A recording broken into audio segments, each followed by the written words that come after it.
पर मौजूद हैं और वहां पर अनाउंसमेंट की जा रही है, क्योंकि इस वक्त राज्य सरकार की कोशिश है, जैसा कि पुष्कर सिंह धामी ने कहा, कि लोगों का पुनर्वास किया जाए। इसके अलावा जो इमारतें डेंजर जोन में हैं, यानी कि असुरक्षित इमारतें हैं, उनको ढहाने की प्रक्रिया यहां पर शुरू हो चुकी है। टीम्स मौजूद है और किसी भी समय इनको गिराया जा सकता है। जोशीमठ में क्योंकि 600 से ज्यादा ऐसे परिवार हैं जो विस्थापित हो रहे हैं और वहां पर जो पूरा 1.5 किलोमीटर का ये स्ट्रेच है। जी बिल्कुल जसप्रीत, जिस तरीके से आप बता रही हैं जोशीमठ का हाल, जोशीमठ के हाल दरअसल हम बताएं तो वहां पर भी पहाड़ दरक रहे हैं, इसी तरीके से घर जमींदोज हो रहे हैं और आपको बता दें लगभग 600 मकान ऐसे हैं जो इस वक्त गिरने के कगार पर हैं। किस तरीके से वहां पर हाहाकार त्राहिमाम लोगों में मचा हुआ है, इस रिपोर्ट को देखिए और समझने की कोशिश कीजिए।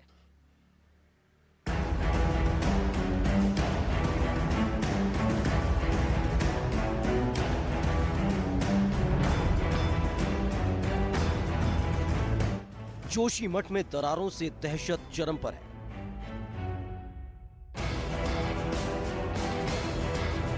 छह सौ से ज्यादा मकानों के जमींदोज होने का खतरा मंडरा रहा है।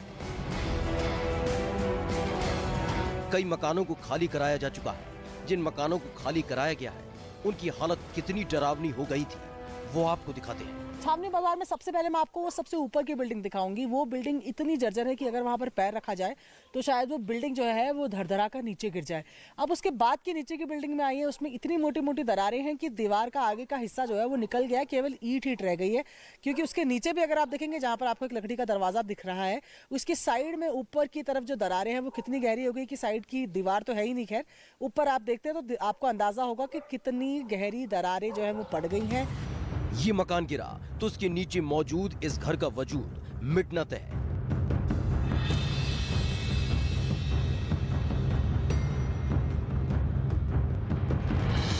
लेकिन यहाँ रहने वाले लोग अपने आशियाने को खाली करने को तैयार नहीं है। जो है कि ये तो सरकार को पहले ही सोचना चाहिए था ना। साल भर से जब ये ऐसा नुकसान हो रहा था, इन्होंने हमारी कोई व्यवस्था भी नहीं करी, ना कोई सुनाई दिया। सुनाई करी इन्होंने हैं। अब जब ये बड़ी बड़ी बिल्डिंगें टूटने लगी है तो साल भर के बाद तब जो है कि अब जनता जो है कि भड़क गई और फिर जो है कि अब गरीबों की पूछ हो रही है। सरकार ने तो हमारे साथ कुछ किया ही नहीं, लेकिन जो है परमेश्वर पे भरोसा है, रखेगा तो वही, डालेगा तो वही। 2-4 दिन की व्यवस्था हमारा कोई पूरा नहीं कर पाएगी। अगर हमें व्यवस्था देनी है तो हमेशा के लिए दीजिए, ऐसी हमारी मांग है, ऐसे हम चाहते हैं। अपना घर छोड़ना कोई इतनी आसान से अपना घर कोई नहीं छोड़ता है। भरोसा भगवान पर है, शिकायतों के साथ उम्मीदें सरकार से है।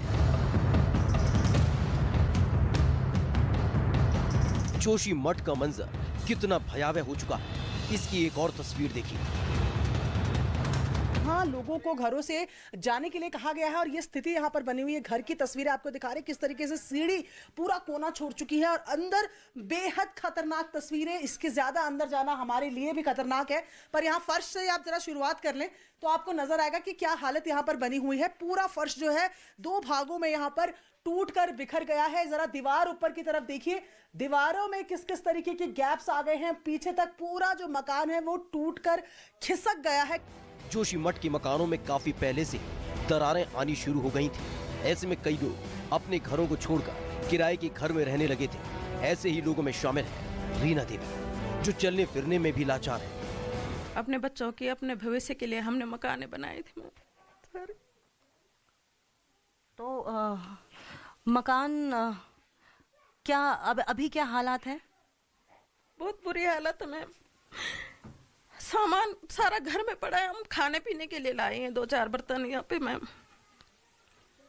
सिर्फ तो मदद क्या, किसी तरह की कोई मदद मिली है अभी तक? मैम अभी तो कुछ नहीं, अभी कोई मदद नहीं मिली है। अब कह रहे हैं कि सरकार करेगी मदद। खतरा कितना बड़ा है इसे बयां करने के लिए ये एक तस्वीर ही काफी है, जहां पूरे बैंक को ही शिफ्ट करने की नौबत आन पड़ी। सरकार की तरफ से जोशीमठ के लोगों की मदद जारी है। रहने और खाने पीने के मुकम्मल इंतजाम किए जा रहे हैं। एक तरफ सरकार की तरफ से राहत और बचाव के काम जारी है, तो दूसरी तरफ जोशीमठ के लोग खुद भी दरारों को पाटकर खतरे को कमतर करने की कोशिश में जुटे। लेकिन जो तमाम लोग हैं वो शासन प्रशासन का इंतजार किए बिना खुद जो उनसे हो पड़ रहा है वो कर रहे हैं अपने घरों के लिए। ये देखिए आप दरारें जो सड़कों पे लगी हुई हैं सिंगदार में, वहाँ पर खुद ही लोग जो है सीमेंट लेकर आ गए हैं, लग गए हैं कि दरारों को वो खुद यहाँ पर भरे। ये तस्वीरें यहाँ आप देखें, इस पूरी दरार को उन्होंने यहाँ पर भरा है। ये दूसरी दरार, तीसरी दरार, चौथी, पांचवी और अभी फिलहाल छठी दरार जो सड़क पर बनी हुई है उसको भरने का काम यहाँ पर कर रहे हैं। जोशीमठ सिर्फ उत्तराखंड के लिए ही नहीं, समूचे भारत के लिए बेहद अहम है। ऐसे में लोग भगवान से इस संकट से निजात दिलाने की दुआ कर रहे हैं। मैं भगवान बद्री विशाल से और माँ भगवती नंदा से प्रार्थना करता हूँ कि ये सिर्फ नरु का नारायणा, हे नीलकंठ पर्वत जाग, गौ स्वरूप पृथ्वी है उदंकारी कांठा जाग, फटिंग को लिंग है दुधारी नरसिंह जाग, प्रभु कुबेर नारायण जी है भानुपंखी गरुड़ जाग, माँ भगवती माता मूर्ति तेरी शक्ति जाग, देवदार भुज पत्र की डाली है घंटा कर्ण भूम्याल जाग, जाग जाग हे भगवाना, अरे विष्णु रूप श्री बद्रीनाथ जी जा। भगवान दर विशाल हमारी जोशीमठ की, हमारी इस खूबसूरत सेहत की रक्षा करें। जाहिर है मुश्किल बड़ी है, डर एक शहर के वजूद का नहीं बल्कि हिमालय की बुनियाद दरकने का है। ऐसे में इस चुनौती से पार पाने की हर मुमकिन कोशिश जारी है।